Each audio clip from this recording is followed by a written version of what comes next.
네, 수요일 아침 청년 큐티 청큐의 정광호 전도사입니다.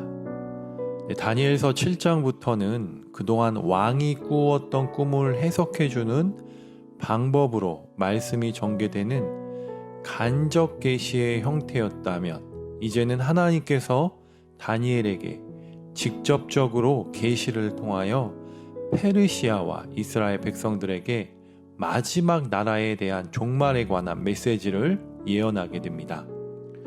다니엘은 침상에서 꿈을 꾸고 머릿속으로 환상을 받았다고 말씀 서두에 기록되어 있는데요.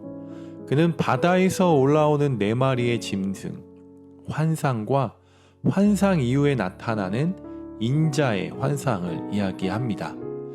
다니엘이 보았던 환상과 꿈을 통하여 우리에게 전달하고자 하는 의미는 무엇일까요? 이 꿈과 환상의 내용을 통해 우리가 배워야 할 교훈은 무엇인지 말씀을 함께 묵상해 보도록 하겠습니다. 4마리의 짐승은 사실 신화 속이나 상상 속에 나오는 동물 같은 모습을 하고 있는데요. 독수리의 날개를 가진 사자, 설명하기는 힘드나 곰과 비슷하게 생긴 동물, 새의 날개, 넷과 머리 넷을 가진 표범과 같은 짐승, 그리고 마지막으로 쇠로 된 이가 있어서 먹고 부서뜨리고 10뿔이 있으며 뿔에는 사람들의 눈이 있고 입이 있는 기괴한 생명체까지 한 번도 생각하지도 못한 짐승과 괴물들이 성경에 나온다니 우리에게 참 생소할 수도 있을 것 같습니다.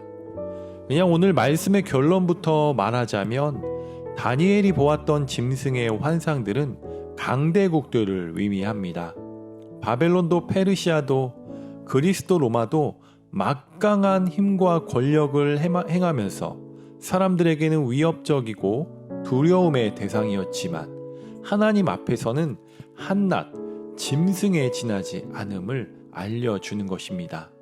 짐승들이 사냥꾼에게 사냥을 당하듯이 언젠가는 하나님의 정하신 때가 되면 세상의 모든 악한 자들이 멸망하고 심판받게 될 것임을 이야기하는 것인데요. 다니엘은 환상과 꿈을 통하여 천상의 법정을 보게 된 것입니다. 그곳에는 옛적부터 항상 계시니가 좌정에 계시는데, 옷은 휘고 머리털은 양털과 같습니다. 여호와 하나님의 어떤 거룩함과 초신성을 나타내고 있는데요. 하나님께서 앉으신 보좌는 불이 너무 밝아서 하나님을 바라볼 수가 없으며, 어떤 하나님의 위대하심과 전능하심, 감히 우리가 범접할 수 없는 신의 영역을 이야기합니다. 사실은 하나님께서 계신 그곳이 이런 곳일 거야, 저런 곳일 거야 라고 우리가 말할 순 없지만, 다니엘의 꿈속 상상으로 쓰여진 인간의 묘사 방법임을 생각하고 말씀을 보아야 할 것 같습니다.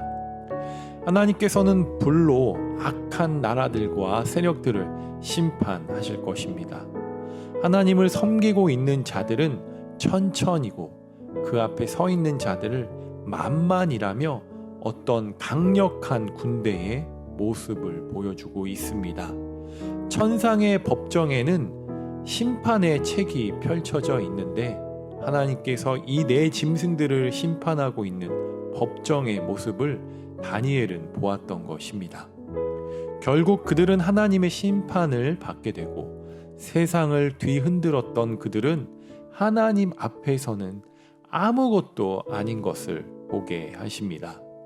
세상의 권세와 권력이 아무리 크더라도, 나라가 부강하고 군사력이 막강해도 하나님의 나라, 하나님의 군대 앞에서는 그것이 아무 소용이 없음을 깨닫게 됩니다.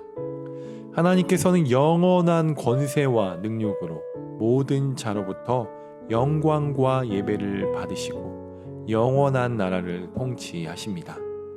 우리도 이 땅을 살아가면서 우리는 이 세상의 것들을 바라보고 살아가는데, 이 세상의 것들을 바라보고 살아가는 것이 아니라 하나님의 나라를 바라보며 살아가야 한다는 것을 오늘 말씀을 통해서 깨닫게 하십니다.